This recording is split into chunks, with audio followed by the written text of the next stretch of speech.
నమస్తే, నా పేరు doctor N Subrahmanyam, Ayurveda specialist, Amrutham Ayurvedic hospital, Hyderabad. బలహీనత నాకు ఎనర్జీ ఉండడం లేదండి. చాలా బలహీనంగా ఉంటాను, ఎప్పుడూ నీరసంగా ఉంటుంది, ఏ పని చేయబుద్ధి కాదు, పడుకోవాలనిపిస్తుంది. ఈ బలహీనత నుంచి ఎలా బయటపడాలి, అసలు మంచి శక్తి రావాలంటే ఏం చేయాలి, మంచి ఉత్సాహంగా ఉత్తేజకరంగా ఉండేటట్టు చేయాలంటే మాకు ఏవి అందుబాటులో ఉన్నాయి చెప్పండి అని అంటున్నారు. ఇది చాలామంది ప్రేక్షకుల నుంచి వచ్చిన ప్రశ్నలకే నేను ఇక్కడ సమాధానంగా చెప్తున్నానండి. ఈ బలహీనత ఎందుకు వచ్చింది అనే దాన్ని మీకు మీరే శోధించుకోవాలి. మీకు సరిపడినంత రక్తం ఉందా, మీ యొక్క ఆహారం సక్రమంగా జీర్ణమవుతుందా, సమయానికి ఆకలి వేస్తుందా, విరేచనం సక్రమంగా అవుతుందా మీరు గమనించండి. ఇవన్నీ సక్రమంగా ఉన్నప్పుడు మీకు బలహీనత వచ్చే అవకాశాలు లేవు. మీ ఆహారం సక్రమంగా జీర్ణం కాకపోతే, మీ యొక్క పోషకాహారం సక్రమంగా మీ శరీరానికి శోషణ జరగకపోతే మీకు బలహీనత వస్తుంది. రెండవది, మీ మోషన్ అంటే మీ మలాలు లోపల శరీరంలో పేర్కొన్న మలాలన్నీ కూడా సక్రమంగా బయటకు వెళితేనే మీకు బలహీనత తగ్గుతుంది. ఇక ఈ రెండు మీరు చేస్తున్నారు, అవి కూడా బాగున్నాయండి అంటున్నారు. మరి తర్వాత మళ్ళీ అయినా సరే నాకు బలహీనత వస్తుందండి, చాలా బలహీనంగా ఉంటున్నాను, నీరసం ఉంటుంది, ఎప్పుడు నీరసంగా పడుకోవాలనిపిస్తుంది అంటున్నారంటే మీరు తగిన పోషకాహారం తీసుకోవడం లేదు. మరి పోషకాహారాలు ఎక్కడున్నాయి? మీరు మంచి చాక్లెట్లు తింటే అవుతుందా, లేదా మంచి బిస్కెట్లు తీసుకుంటే అవుతుందా, మంచి స్వీట్లు తింటే బలం వస్తుందా? మనకు బలం ఎక్కడ ఉంటుంది? ప్రకృతిలో ఎక్కువగా గింజధాన్యాల్లోనూ, కూరగాయల్లోనూ, ఆకుకూరల్లోనూ మీకు బలం ఉంది. తర్వాత మాంసాహారం అలవాటు ఉండే వాళ్ళకు మాంసాహారం ద్వారా కొంతవరకు వస్తుంది. అయితే వీటికంటే ఈ వెజిటేరియన్ ఫుడ్తోనే ఎక్కువ పోషకాలు అందుతాయి. ఇక్కడ మీరు వాటిని సహజ సిద్ధంగా స్వీకరించాలి. ఎలాగా? గింజధాన్యాలను మీరు ఉడికించి దానికి ఏదో మీకు రుచి కోసం మసాలా లాంటివి కలిపి వాటి తినాలి. అవి బాగా నమిలి తినాలి, బాగా జీర్ణమయ్యేటట్టు చూసుకోవాలి. అలాగే ఆకుకూరలు ప్రతిరోజు మీరు మినిమం ఒక 40 గ్రాములైనా ఆకుకూరలు తినగలిగేటట్టు ఉండాలి. అవి మీకు కావాల్సిన మైక్రో న్యూట్రిషన్స్ని మీకు అందించి మీరు తీసుకున్న ఆహారంలోని పోషకాలను సక్రమంగా శోషింప చేసుకోగలిగే శక్తిని కలిగిస్తుంది.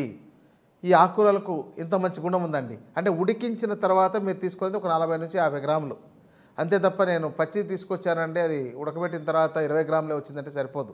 అంటే మీరు అలాంటివి మీరు రోజు మీ ఆహారంలో ఏదో ఒకటి ఉండేటట్టు, దాన్నే సమీకృత ఆహారము, సమతుల్యమైన ఆహారం అని అంటారు. తర్వాత గింజలు, ఇప్పుడు శనగలు కావచ్చు, పెసలు కావచ్చు, బొబ్బర్లు కావచ్చు, మెంతులు కావచ్చు, సజ్జలు కావచ్చు, జొన్నలు కావచ్చు, వీటిని మొలకెత్తించి కానీ లేకపోతే నానబెట్టి ఉడికించి కానీ తీసుకోండి. తర్వాత డ్రై ఫ్రూట్స్ మనకు అందుబాటులో చాలా వరకు మనకు సీజనల్గా వస్తుంటాయి. వేరుశనగలు, అలాగే బాదాం, కాజు ఇట్లాంటివన్నీ మనకు అందుబాటులో ఉన్నాయి. కానీ బాదాం ఈ సౌత్ ఇండియాలో మనకు బాగా దొరకదు, ఇది మన నార్త్ ఇండియా నుంచి వచ్చిన వాటిని తీసుకోవాలి. కానీ మనకిక్కడ లభించే వాటిల్లో యస్య దేశ ప్రసూతస్య తస్యం తచ్చౌషధం హితం అని చెప్తున్నారు ఆయుర్వేద శాస్త్రంలో. అంటే మీరు నివసించే ప్రాంతంలో ఏవే ఉన్నాయో వాటిని తీసుకోండి. అంటే మీ చుట్టుపక్కల అందుబాటులో ఉండేవి. మరి మీరు ఎప్పుడైనా మునగ గింజలు తీసుకున్నారా? అది వగరగా ఉంటుంది, తినడానికి రుచికరంగా ఉండదు. కేవలం పచ్చిగా ఉన్నప్పుడు కూరల్లో వండుకొని తింటేనే బాగుంటుంది. మీరు ఎండిన గింజల పొడిని ఎప్పుడైనా చేసుకొని ఎప్పుడైనా ఒక చెంచా తిని చూసారా? ఓ బెల్లంతో మునగ గింజల్ని కలిపి ముద్దలాగా చేసి తినండి, ఎంత బలం ఉంటుందో.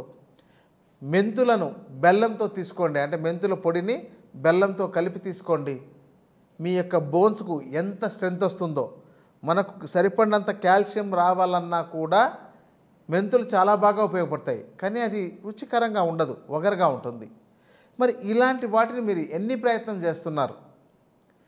ఎప్పుడు చూసినా రొటీన్ ఆహారం ఏంటి? ఉదయం ఇడ్లీ, ఆ రైస్తో తయారు చేసింది, మధ్యాహ్నం భోజనం రైస్తో తయారు చేసింది, సాయంత్రం చపాతి లేదా పూరి, మరి అది గోధుమలతో తయారు చేసింది. రైసు గోధుమలు ఈ రెండిటి యొక్క పోషకాలు ఒక 4% తేడాతో దాదాపు సమానంగా ఉంటుంది. మరి ఇదే ఆహారాన్ని అతిగా రొటీన్గా తింటున్నారు. మిగిలిన పదార్థాలని చాలా తక్కువ, ఏదో పచ్చడి ఉన్నా ఓ చట్నీ ఉన్నా కంప్లీట్ చేసేస్తున్నారు.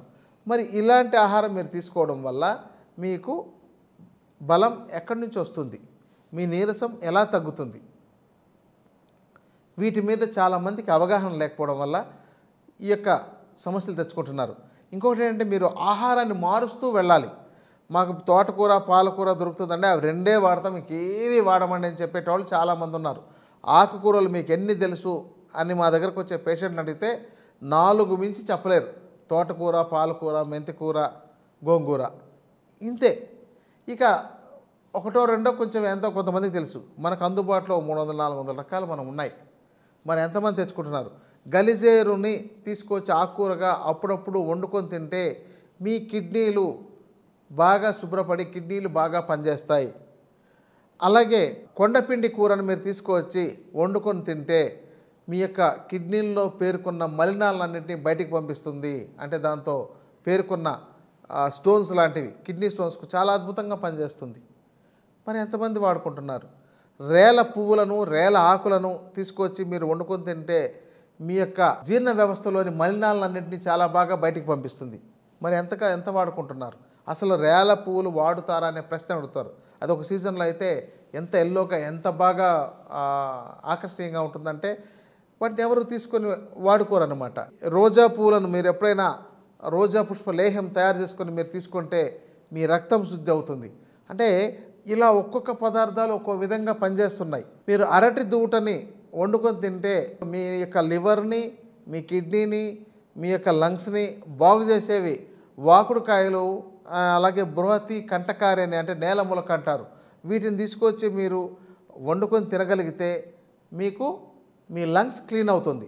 ఇప్పుడు చాలామంది సిఓపిడి, ఐఎల్డి, అస్తమా, బ్రాంకైటిస్ ఇలా రకరకాల లంగ్స్ రోగాలు చెప్తున్నారు. దానికి ఎప్పుడు ఇక స్ప్రేలు అంటే పఫ్ లాంటివి కొట్టుకోవడం, రోజు ట్యాబ్లెట్లు వేసుకోవడం, ఆ సిట్రిజిన్లు కానీ ఇలాంటివి వేసుకుంటే కానీ మాకు బ్రీతింగ్ సరిగా రాదు అనే వాళ్ళు చాలామంది ఉన్నారు.